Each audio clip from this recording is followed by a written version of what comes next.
Halo teman-teman, maaf openingnya biasa aja. Selamat datang di Uus Kamu Kita. Nggak tahu kenapa ya, gue pengen bikin konten ini yang emang gue kayaknya jarang ada interaksi sama teman-teman di Uus Kamu Kita. Dan kayaknya gue perlu deh untuk sekarang. Jadi gue bikin konten me time ini juga buat teman-teman bisa berinteraksi di Uus Kamu Kita gitu. Mau cerita aja sih, kemarin itu kan gue sempet boxing tuh sama Jering. Sebenarnya gue boxing bukan buat pertandingan itu gitu. Jadi dari tahun 2018 setelah gue diboykot sampai ke tahun 2020 kali ya, 2020 2021 tuh padet banget tuh, kayak bikin video tuh kayak problematika lah apalah di Instagram, di Twitter, di YouTube juga gitu, bikin banyak konten kayak puisi komersil, bepek-bepek, terus bikin lagu juga di situ gitu. Jadi kayaknya 5 tahun itu kayaknya padet banget gitu, kayak 4-5 tahun itu tuh kayak aduh,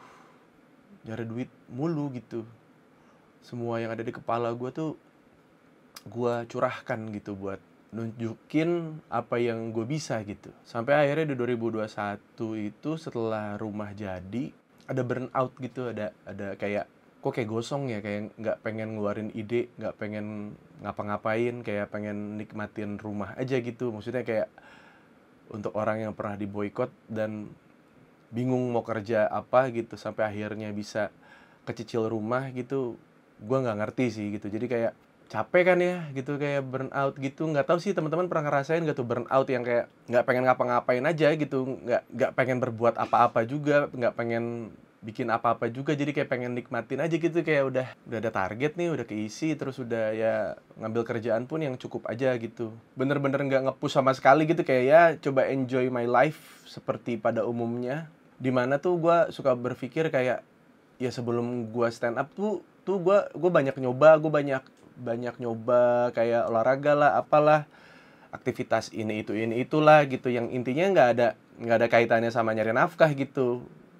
2021 sampai 2022 tuh gitu, kayak sampai akhirnya berat gue tuh 102, terus sampai naik ke 104, karena nggak tahu ya, maksudnya ya alhamdulillah gitu ya, Allah maha besar lah, dalam 2 tahun itu tuh gue dikasih kesempatan banyak banget ke luar negeri gitu ya, ke Amerika ya, ke Jepang ya, ke Thailand, dan gue tetap bisa menghidupi keluarga gue dan karyawan gue gitu. Dan itu blessing sih menurut gue. Ya sampai bengkak gitulah badan gue gitu, kayak udahlah gue gini aja cukup gitu. Terus lama-lama gue ngerasa kok dengkul gue sakit, pinggang gue sakit, udah mulai kayak naik tangga engap, balik lagi kayak dulu lagi gitu. Jadi ini sebenarnya boxing ini tuh journey diet sebenarnya, bukan journey untuk air gitu, air yang jernih.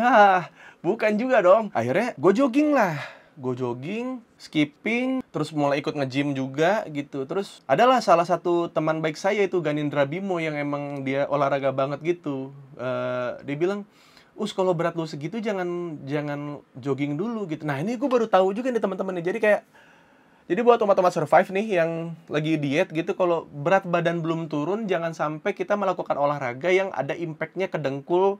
Setelah itu gue harus nyari cara nih gitu, nggak bisa nih kalau gue bilang kayak gue cuma diet doang gitu tapi tidak ada olahraga, karena gue nggak bisa gitu. Akhirnya gue searching lah gitu, keluarlah nomor 1 itu boxing. Ada beberapa olahraga lain lah gitu yang bisa nurunin berat badan gitu dan aman buat badan ketika kita olahraga itu gitu. Dan ternyata boxing nomor 1 gitu untuk menurunkan berat badan tanpa punya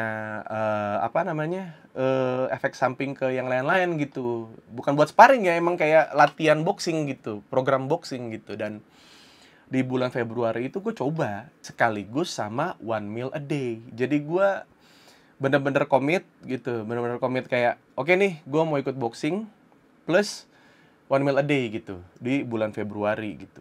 Berat gue 104. Ya 104 itu lah pokoknya, naik turun di situ lah. Dan turun, bener-bener turun. Yang apa ya, yang gue juga baru tahu kalau boxing itu tuh secapek itu. Boxing itu tuh kayak apa ya, nggak cuma sekedar mukul gitu. Dan ternyata yang bikin capek itu ternyata koordinasi otak gitu. Jadi kita harus cepet, kita harus relax, kita harus mikir gitu. Nah itu kan kita aja main game yang mikir gitu, kayak ya Dark Soul atau yang susah-susah lah gitu. Kita duduk sambil mikir aja tuh kayak lama-lama kan lapar gitu. Lama-lama tuh kayak capek, draining gitu. Apalagi main game yang misalnya kompetitif lu lagi pengen naikin dari Epic ke Legend gitu, Mobile Legend gitu, kayak main fokus banget aja, lama-lama kan pusing, terus kayak lama-lama lemes badan, padahal kan tidak ada aktivitas fisik gitu. Dan boxing itu mencampurkan itu gitu. 3 bulan awal itu dari Februari sampai bulan April itu dengan latihan seminggu 2 kali lah ya, itu gue berhasil turun sampai 94 kilogram. Ya semoga dengan gue berolahraga, gue bisa dibukakan dengan pikiran gue lagi untuk balik lagi untuk kayak bikin konten dan segala macam gitu. Jadi kayak gue maksimalin dengan Senin gue nge-gym, Selasa boxing, Rabu nge-gym, Kamis boxing, Jumat nge-gym, Sabtu libur, Minggu biasanya jogging gitu. Karena berat badan gue udah aman, dan setelah di fisioterapi ternyata berat gue 94 itu tidak terlalu ngasih impact yang lumayan kencang ke dengkul gue gitu. Jadi buat teman-teman yang sedang overweight, diet dulu dengan latihan yang tidak boleh high intensity, cuman kayak impact ke dengkul dan ke pinggulnya, ke belakang, ke tulang spine belakang, lower back sini, juga cari yang agak lumayan nggak terlalu beban lah gitu. Bulan Mei gitu, bulan Juni, nah itu tuh mulai ada apa namanya, tawaran, karena gue beberapa kali kan nge-repost tempat gue latihan kan gitu, kalau gue boxing gitu, ditawarin lah HSS dan segala macam gitu. Gue bilang gue ikut boxing bukan buat apa ya, bukan buat tempur gitu, bukan buat ikutan HSS atau beyond gitu. Gue bilang karena ini adalah olahraga yang paling aman buat orang yang setinggi 187 cm dengan berat 102 kg itu, untuk aman gitu, untuk aman buat dengkul gua, dan untuk memulai lagi kayak badan gua pengen aktif lagi gitu. Ya karena itu aja gitu. Dan akhirnya gua telusurin lah, maksudnya kayak kok bisa ya, maksudnya boxing itu menjadi olahraga yang sangat sangat direkomendasikan buat kardio gitu, karena gua ngejalanin itu dan works gitu, dengan gua latihan yang sekali latihan tuh 2 jam itu bisa turun tuh Kanada gitu. Turun tuh Toronto. Nah, maksudnya kalau teman-teman nggak tahu, di Kanada ada namanya Toronto. Jadi gue nggak tahu kalau bisa turun tuh sampai 2 kilo setelah boxing doang. Nggak ada latihan apa-apa. Gue bener-bener di tempat latihan gue tuh cuma teknik doang, nggak ada sandbag, nggak dikasih sandbag, nggak dikasih kayak push up dan segala macam, nggak ada. Emang full teknik aja gitu. Karena gue ngerasa kayak gue nggak butuh olahraga kardio yang kayak di tempat nge-gym gitu kan. Biasanya kan di tempat boxing ada juga tuh yang kayak skipping dulu, terus kayak push up dulu, lari dulu apa gimana gitu. Karena itu yang gue hindarin kan gitu. Jadi kayak gue harus bener-bener padding doang gitu ya, padding 2 jam gitu. Jadi minum tuh bukan buat diteguk tapi disiram ke kepala gitu. Jadi nggak minum sama sekali, jadi 2 kilo gitu turunnya. Ya gue telusurin akhirnya emang gue lihat-lihat emang nggak ada satupun olahraga di dunia gitu yang tanpa effort, tanpa niat untuk membentuk badan gitu, tapi badannya tuh emang jadinya seperti semaksimal apa ya, kayak potensi lu yang sebenarnya gitu, kayak memaksimalkan otot-otot lu yang emang ada di badan lu gitu. Itu tuh boxing gitu. Gue lihat kayak kalau di kelas-kelas kayak berat 60, 70 gitu kan, nih orang kok badannya kering-kering ya gitu. Kayak di basket tuh kayak masih ada kayak terlalu begeng gitu, kayak Kevin Durant bisa main gitu, bisa kayak Wemby yang baru tuh, yang orang apa, bocah rookie yang di Spurs tuh yang tingginya 2 meter berapa gitu, itu begeng bisa masuk NBA gitu tanpa harus atletis, bisa berolahraga gitu. Sepak bola pun sama. Tapi kalau peboxing ini gue lihat tuh badan-badannya tuh kayak, iya, saya jadi tahu kenapa mereka badannya bagus-bagus gitu, karena latihannya kontol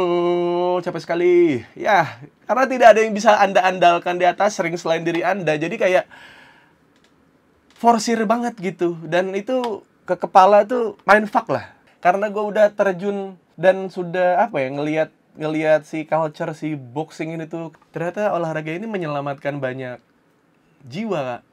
Banyak orang-orang yang sebelumnya yang jadi jualan narkoba lah apa gitu di luar negeri ya. Ini gue nonton di YouTube, nonton di mana, gue baca artikel gitu, kayak ya ternyata memang setelah mereka maksain buat seenggaknya bangun pagi buat datang ke sasana gitu, itu merubah hidup mereka banget. Journey gue tuh untuk diet dan kembali ke posisi fit ini tuh kayak apa ya, dikelilingi oleh boxing gitu. Jadi ngelihat banyak orang yang apa ya, yang ngelihat gue, "Bang, lu kok bisa bisa segampang itu sih menurunkan berat badan gitu dari 102." Sekarang berat gue 85, 86 lah gitu. Udah hampir berapa kilo tuh berarti? Hampir 17, 18 kilo lah ya. Gue menurunkan 17 sampai 18 kilo. Dan itu gue nggak yang apa ya, nggak yang diet yang nasi gitu, enggak, atau minuman manis enggak gitu. Jadi gue percaya kalau makanan itu hadir bukan cuma sekadar nutrisi gitu, tapi juga ngejaga mood lo, dan mood yang baik itu akan melindungi lo dari penyakit-penyakit yang nggak penting gitu. Kayak apa ya, naikin imunitas lah. Jadi kayak gue percaya kalau mie goreng itu memang tidak ada nutrisinya gitu. Tapi kalau good mood, kalau Anda good mood hari itu, penyakit pun segan gitu mau masuk gitu. Kayak anjing nih, ini orang nih makan racun nih, tapi good mood gitu. Jadi kayak masuk aja bos kalau bisa gitu. Dengan gua maksain 1 kali sehari itu udah sebenarnya udah over sih. Gue ngeliat banyak yang kayak apa ya, makannya tuh jadi kayak apa ya, nyicil. Jadi misalkan gue punya waktu 2 jam nih, dari jam 5 sampai jam 7 nih untuk makan nih gitu. Kayak jam 5 oke, gue minum ini. Habis itu jam setengah 7-nya, gue ada bakwan nih gitu. Ini ada pempek nih gitu. Pokoknya 2 jam itu jadi full makan gitu untuk kayak balas dendam apa ya, puasa gitu. Terus kayak ya kayak orang puasa pada umumnya gitu, kayak wah langsung tajil banyak, langsung ini, langsung wah dicicil. Lama-lama kayak wah kok jadi banyak ya gitu. Dan gue ngerasa ketika one meal a day dan gue makan apapun yang gue mau, tapi saat itu aja, nggak ada jendela makannya. Jadi kayak ya udah, ini makanan gue datang, ini ya udah terakhir gue makan gitu hari itu. Dan gue makan semuanya, gue makan ya protein iya, lemak iya, santan iya, ya gula juga, ya ngepot masih gitu. Terus kalau gue lagi pengen misalkan es krim ya es krim, mochi ya mochi gitu, kayak ya bodo amat. Gue pokoknya itu gue makanan yang paling gue pengen makan hari itu, tapi udah cuma sekali itu aja. Kelemahannya itu aja udah. Dari Februari 2023 ini gue sudah melaksanakan itu sampai sekarang gitu. One meal a day gue tuh lama-lama tuh porsinya makin normal gitu. Makin yang kayak ya udah, gue cuma pengen makan nasi sama telur sama sayur udah. Dan itu porsinya tuh nggak lebay gitu. Kalau dulu tuh bisa kayak 1 nasi itu terus kayak lauknya 5 gitu waktu awal-awal. Ya awal-awal sampai 3 bulan 4 bulan pertama lah gitu. Tapi lama-lama normal, jadi kayak makan tuh kayak ya udah biasa aja gitu. Dan di sela-sela itu ada kopi juga, gue minum kopi juga, kopi hitam tanpa gula gitu. Terus kalau misalnya gue lagi nge-gym, gue masukin protein juga, kayak protein shake gitu. Tapi pas lagi latihan dan setelah latihan gitu. Jadi itu yang gue lakukan sejauh ini di diet gue. Jadi kayak bangun tidur minum air putih, terus kayak kopi yang sama sekali nggak ada acidity-nya. Jadi ya buat nahan lapar lah. Jadi air putih, lapar air putih. Kalau misalnya gue lagi begadang, lagi main game atau lagi ngonten, biasanya air putih. Jadi kayak apa ya, air putihnya tuh biasa gue yang 1 tumbler gitu. Yang nggak tahu kenapa kalau lewat gelas itu lu minum, saya dingin ya. Kebanyakan kan di dispenser dingin gitu. Set pasti kan kadang gitu dingin gitu, gitu. Terus lu minum lagi. Nah itu tuh kayak segelas itu tuh kayak cukup gitu. Karena dingin gitu. Jadi kayak ngerasanya pas jadi sedikit minumnya. Tapi kalau dari tumbler tuh bisa kayak lu glok glok glok glok glok glok glok glok glok glok. Pas nyampe perut tuh kayak ada keisi nih udah. Nggak usah makan lagi. Jadi tidak harus makan. Keren banget nih gue nih pakar nutrisi. Keren. Nggak, gue cuma sharing aja, gue nggak tahu nih. Maksudnya kan selalu ada diet yang ini disanggah sama dokter ini, diet yang ini disanggah sama dokter ini. Kayak tai lah, yang mana aja lah diet kalau kata gue mah. Maksudnya kalau lu nya cocok, lu nya ngerasa ada perubahan di badan lu, lakuin aja gitu. Dan menurut gue, yang kata orang nih, ada teman-teman gue bilang kayak lu gila sih, lu aktivitas kayak gini tuh lu harusnya punya banyak kalori yang lu terima gitu, lu makan kayak apa kayak gitu. Enggak, gue tuh jadi kebiasaan sampai sekarang tuh jadi defisit kalori. Jadi sebelum gue latihan, gue pasti nggak makan sama sekali dan tidak ada asupan gula sama sekali gitu. Jadi kayak ya paling cuma kopi gitu, kopi air putih, terus nge-gym atau gue boxing, habis itu makannya baru malam. Menyenangkan lah pokoknya gitu. Jadi kayak bener yang dibilang diet itu adalah lifestyle gitu, tapi lo harus pilih lifestyle yang pengen lo jalanin setelah diet itu berhasil gitu. Kalau misalnya lo nggak makan nasi, lo bisa emang tidak makan nasi selamanya gitu. Kayak terus ketika lu diet, terus lu jebol nih gitu diet lu gitu, lu lagi cheating terus bablas, kira-kira lo naik berapa kilo gitu. Nah, gue tuh sudah ngetes itu selama kurun waktu 10 bulan inilah. Pernah yang 2 hari berturut-turut gue minum alkohol sama makan banyak banget gitu. Oh, ternyata naiknya cuma 1,5 kilo gitu pas besoknya. Wah, oke nih gitu. Besoknya gue terusin lagi. Wah, tidak naik. Cuma segitu aja, cuma naik 1,5 kilo terus udah standby di situ. Aduh, kayaknya boleh deh sehari lagi gue makan bebas lagi. Gue makan bebas lagi 3 hari berturut-turut, set. Naik tuh gue 3 kilo. Jadi 1,5 ternyata. Ternyata batasan gue cheating tuh segini gitu. Gue naik sampai 3 kilo nih. Oh ya udah, berarti besoknya gue 1 meal a day lagi. Turun 1,5 kilo. Terus udah habis itu gue normal lagi, beratnya segitu lagi. Wah. Jadi kenapa saya tidak berhenti dalam diet ini, karena ternyata works gitu. Karena ternyata program diet yang gue rancang ini sesuai dengan kebutuhan gue ini ternyata bisa gue teruskan gitu. Ternyata gue bisa nih seumur hidup diet nih dengan diet yang kayak gini gitu. Banyak orang yang bingung dengan dietnya si ini berhasil, dietnya si ini berhasil, ini lewat dokter, yang ini lewat olahraga doang, yang ini lewat diet makanan doang gitu. Tapi gue lebih percaya kalau semuanya ini, semua diet yang lo mau kerjakan ini adalah lo pengen hidup lo kayak gimana nantinya gitu. Kayak kalau gue 1 meal a day, ya berarti misalkan gue malam pengen nongkrong nih sama anak-anak gitu, pengen minum-minum sama anak-anak gitu, berarti gue harus makan pertama itu jam 7, jam 8 malam gitu. Jadi gue harus bertahan dari pagi, siang, sore, malam. Gue beraktivitas, terus gue jam 8 malam itu kayak makan pertama, biar fondasinya kuat buat minum gitu. Jadi tetap 1 meal a day gitu, tanpa harus membatalkan 1 meal a day gue, diet gue gitu. Terus kayak mengurangi gula, karena gue akan mendapatkan gula di malam hari nanti lewat alkohol gitu. Jadi kayak lu akan ada hitung-hitungannya, nggak harus lu dengan kalori hari ini berapa, nggak harus gitu. Lu cuma ngontrol di situ aja gitu. Ini lu akan tetap menjadi orang yang menyenangkan, mood lu tetap enak. Tapi ada perubahan signifikan di badan lu yang mungkin cuma lu doang yang ngerasain, dan ini nggak bisa di-share sama siapa-siapa gitu. Dan gua ngerasa gue jarang ada interaksi sama teman-teman di US Kamu Kita. Gue jarang ada cerita personal yang menurut gua kayak, ya kalau mau diet silakan, tapi adalah ya gue mau tuh kayak teman-teman tuh mendapatkan program diet yang setelah itu berhasil, lu tetap bisa melaksanakan hal itu tanpa harus lu kayak ngatur orang dietnya kayak gimana, inilah yang terbaik, itulah yang terbaik. Ya, so, gue cuma berharap semoga teman-teman dapetin rumusnya lah buat badan lu sendiri gitu. Alergi lu apa, ada penyakit bawaan lu apa, yang tidak boleh apa, yang lu suka apa, yang mau lu kerjakan apa, yang mau lu lihat di dalam diri lu dalam jangka waktu 1 tahun 2 tahun ke depan seperti apa gitu. Jadi kayak dengan variabel itu, dengan X adalah 2Y sama dengan Y. Ngikutin gue lo gitu. Enggak dong. Jadi kayak lu dapetin rumusnya, variabelnya lu tahu sendiri, lu akan tahu. Pokoknya lu harus mengenal diri lu dulu. Lu pernah punya cedera apa, lu pernah punya ya sakit lambung lah, atau mungkin lu pernah ada sakit ginjal atau paru-paru atau gimana, lu yang tahu yang mana makanan yang bisa lu makan dan tidak, terus kayak olahraga yang mana yang kira-kira aman buat lu gitu.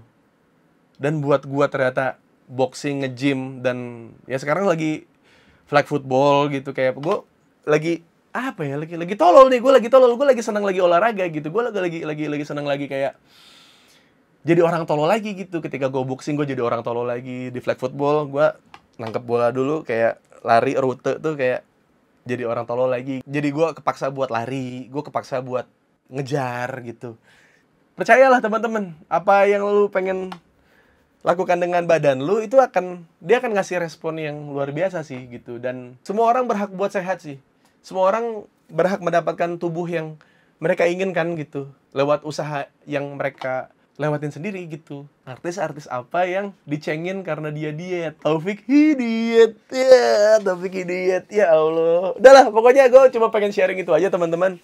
Ini me time gue. Sorry, ini awalnya gue cuma pengen bikin kayak 10-15 menit. Ternyata journey diet gue lumayan panjang ternyata kalau diceritain ya. Gue juga gak tahu sih. Teman-teman yang ngelihat gue mungkin di sosmed, mungkin kayak Bang Us kok kayak gampang kurus, gampang gendut. Enggak, ini adalah journey gue paling sulit untuk kurus, karena gue udah di umur 32. Ya, sudah tidak sama lagi lah badan gue seperti dulu. Yang dulu tuh kayak bisa cuma sebulan, 2 bulan tuh balik lagi gitu. Sekarang untuk kayak kurusnya aja lama, ngebentuk ototnya juga jadi jauh lebih lama gitu. Jadi kayak gue belajar dari tahun ini untuk kayak gue memaintain badan gue gitu, untuk tidak tidak ya tidak harus seperti binaraga, tidak harus seperti atlet gitu. Tapi gue pengen kayak badan gue ini tuh functional gitu. Jadi badan gue berfungsi semaksimal apa yang dia bisa lakukan gitu. Kayak tangan gue bisa megang barbel sampai sekian kilo, ya ini maksimalnya segini, ya udah segitu maksimalnya. Gue bisa lompat setinggi ini, ya gue pengen otot gue maksimalin buat ada di situ. Nggak usah lebih, nggak usah pengen jadi atlet, nggak usah pengen jadi apa. Jadi kayak cuma memaksimalkan apa yang ada di badan gue. Dan gue cuma berharap itu juga ngebuat gue bisa lagi maksimal di luar sana gitu. Karena gue ngerasa gue harus mulai dari mana gitu untuk gue bisa maksimal lagi seperti dulu gitu. Dan ini adalah salah satu petualangan gue yang harus gue jalanin setelah setelah apa ya, ya ini ganti arc gitu. Lagi ganti arc, lagi ganti cerita gitu. Dan ya dimulai dari awal lagi kan selalu gitu kan, mau Luffy se-GG apa, se-OP apa, tapi ketika dia di arc berikutnya nggak tahu kalah dulu awalnya. Emang ya kalau dibilang ya, saya tidak pengen percaya diri kalau saya adalah seorang protagonis di sebuah manga saya sendiri gitu. Tapi kayak kok gini terus gitu. Jadi good luck buat teman-teman yang lagi mau diet, yang mau kurus, yang pengen punya badan lebih atletis, atau pengen keluar dari keburnoutan pikirannya. Good luck. Dan saya percaya kita akan bisa mendapatkan jawabannya dari apa yang kita kerjakan. Karena saya tidak pedulilah teman-teman kerjaannya apa, lagi ada ngelewatin apa. Yang penting kita semua ini sudah pasti adalah umat-umat survive. Jadi yang penting survive, teman-teman. Ya, terima kasih.